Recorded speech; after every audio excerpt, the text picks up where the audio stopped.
15,000 రూపాయల కోసం బాలుడిని అపహరించింది ఓ మహిళ.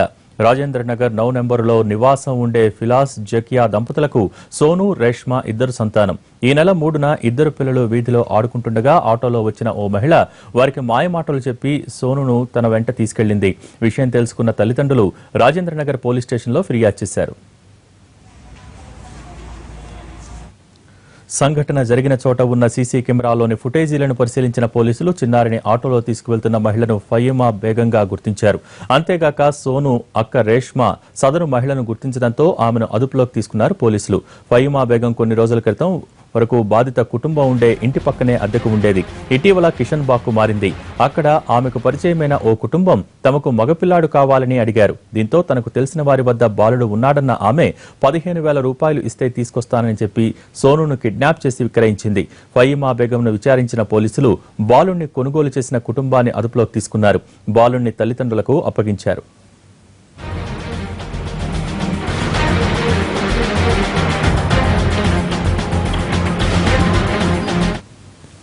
రాజేంద్ర నగర్ లో జరిగిన కిడ్నాప్ ను ఎట్టకేలకు ఛేదించారు పోలీసులు. 4-5 రోజులుగా కిడ్నాపర్ల వేటలో ఉన్న పోలీసులు విస్తృత గాలింపు తర్వాత నిందితులను పట్టుకున్నారు. సీసీటీవీ ఫుటేజ్ ఆధారంగా రంగంలోకి దిగిన సైబరాబాద్ పోలీసులు నిందితులను పట్టుకున్నారు.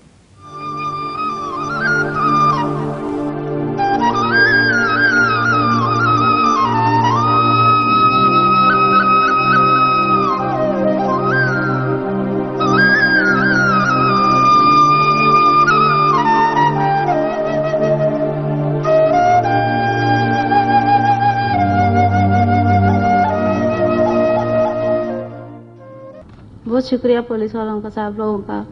रात दिन मेहनत करके ढूंढे हमारे बच्चे को।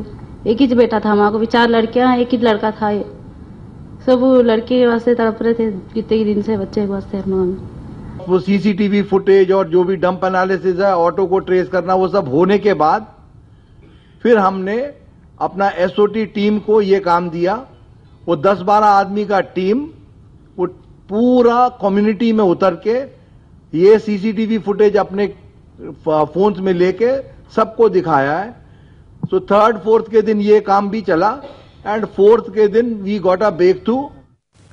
కర్నూలు జిల్లాలో దారుణం జరిగింది. భిక్షాటన చేయలేదన్న నెపంతో 7 ఏళ్ల బాలుడిని చిత్రహింసలకు